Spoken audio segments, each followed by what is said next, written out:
What we're doing here, we're doing a radial rip around the trees with a yeoman keyline plough.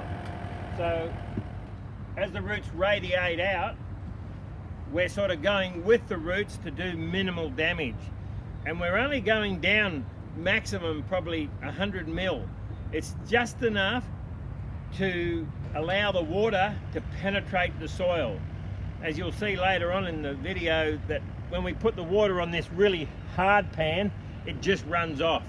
So we need to be able to get all the water to go into the ground as we rip. So we radial rip around the tree, and then the next step will be putting a layer of compost down.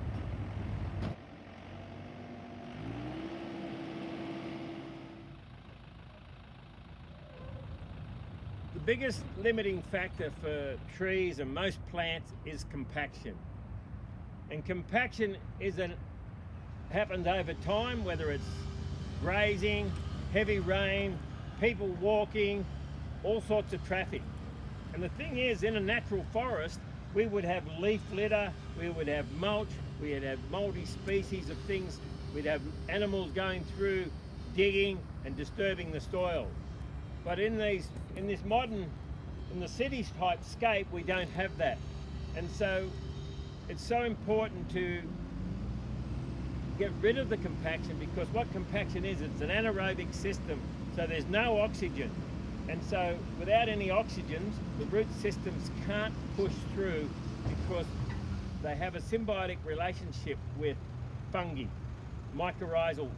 And mycorrhiza breathes in oxygen, breathes out carbon dioxide. So when you have heavy compaction, mycorrhiza can't survive. And so this is the thing that people don't really sort of understand, is this mycorrhizal and the tree symbiotic relationship. And compaction is one of the most limiting factors to growing any sort of plant. What we do, once we've ripped it, we like to put a layer of really microbially rich compost. And not anyone can make this compost, and we're lucky here in Canberra that we have a lady called Simone Del Cara that makes one of the best composts I know of. And so your compost is full of all your beneficial microbes, bacteria, fungi, everything. It's a living thing. And the thing is, with compost, you've got to cover it or dig it into the soil. You can't leave it open to the sunlight for any length of time, because the microbes don't like sunlight, it kills them.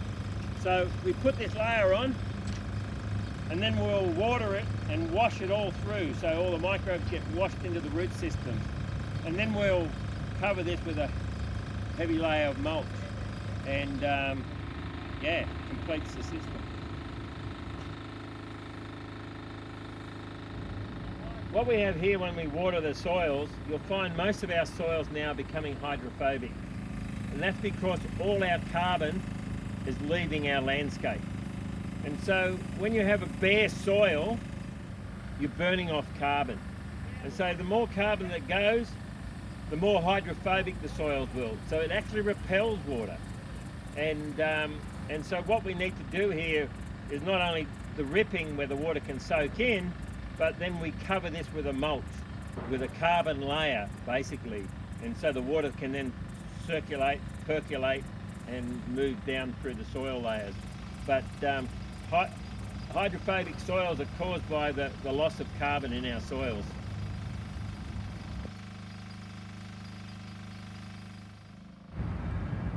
The other problem in cityscaping is we put trees in a monocultural system. No trees in the natural world grow monoculturally.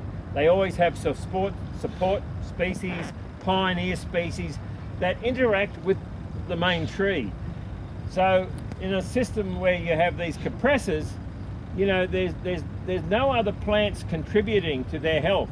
So the ideal thing here would be having some support species planted in amongst these.